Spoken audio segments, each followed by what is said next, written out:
Hey guys, welcome back to Paradise. So we recently just had a comment on the channel asking about our dogs and how we deal with them in the desert and keep them away from kind of all the creatures. And because a lot of people in the northern states don't really know, um, don't really interact with a lot of these things like the rattlesnakes, the tarantulas, the scorpions, and things like that that are very common in the desert. So how do we deal with them with our dogs? Considering we've had 4 different dogs now, and so we've had a lot of experience in the desert.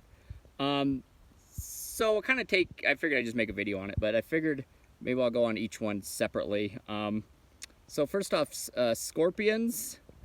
Scorpions we really have never had an issue with. The biggest thing we were freaked out at the beginning was actually them going into our shoes at night, and we've never really had an issue with that, and we usually put them inside or put them on our little shelf in the back so they can't get into them. And we've never really had an issue with the dogs either. So the big thing, I guess, is we just go to bed when it's dark, and that's usually when they like to come out and they're like scurrying around. If you have a black light, you can walk around at night and you can see them like kind of all over the place.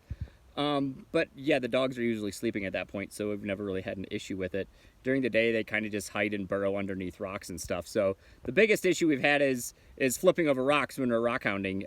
And again, that's us, not the dogs. So we've never really had an issue with dogs and scorpions. So that's that. Next up is tarantulas. We have ran into a ton of tarantulas, and we've never really had an issue with them either. We did have one in the camper, but that's again doesn't have anything to do with the dogs. They see them and they're interested in them, but they mostly just leave them alone because they kind of are confused by what they are. And I think usually they have their hairs and stuff that they kind of shoot into dogs' noses and stuff. But for the most part, our dogs like sniff them and then they're like, we're good. And we tell them like, no, leave it, stay away. And if we freak out, then they kind of like, okay, maybe I should stay away from these things. So we've all of them have seen them and noticed them, but we've never really had an issue with like the spider or the tarantula interacting with the dogs. So that really hasn't been that big of an issue either. So, and again, I don't know if this is all because our dogs are always outside and they're just kind of used to wildlife in general, where if you're coming from someplace where your dog just sits inside all day, I don't know how it's going to react. So that's a whole different story, where ours are just always, since they're born, they're out and about like this. So they're used to it. So next up is rattlesnakes. We've had our fair share of rattlesnakes we've ran into and other kinds of snakes. Mostly the dogs are scared of snakes. I think first off, they don't know what it is because we don't run into them all the time. And they move slow and they don't run away. Where like birds and rabbits and mice and things like that, they run, and the dogs get excited by that and they chase it.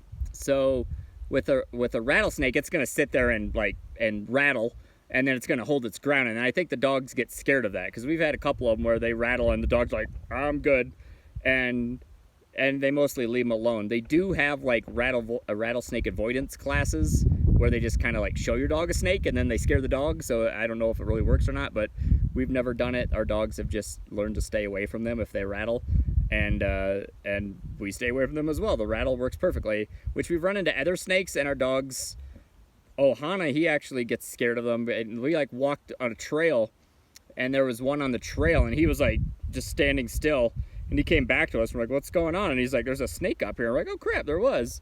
And then it moved on, and then we walked by, and he wouldn't walk through that same area. He'd have to go up and around it.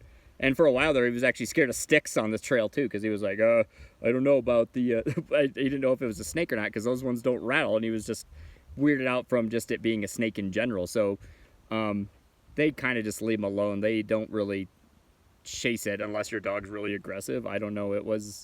We've never really had an issue with any of our dogs with rattlesnakes. So those are kind of the main ones.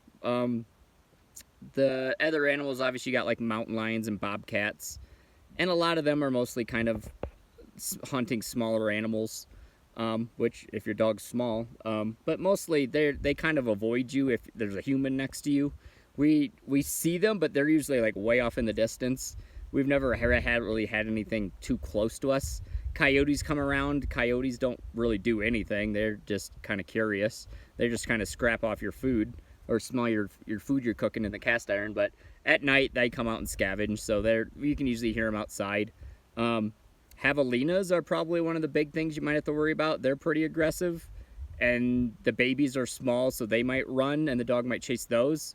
So I don't really know what to do with those. Their dog chases them, but some can be pretty aggressive, and they have like a musty smell. So if you smell something weird, it might be a javelina.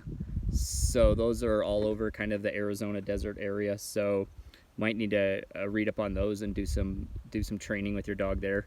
Just pretty much train them to come to you when anything happens, or to focus on you or anything, and make sure they always wear a leash. We usually have one of them wearing a bell, and that usually kind of makes the animals know that something's around, and we talk all the time.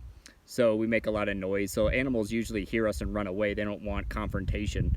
So wildlife really isn't too big of an issue.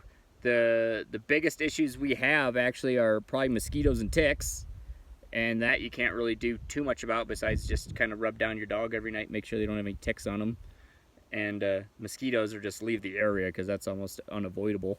But Arizona is usually pretty good for that. You don't really have to worry about bugs too much. But cheatgrass and cactus are probably the two biggest things you have to worry about in the desert. Is make sure you always bring a comb so you can get the cholla out.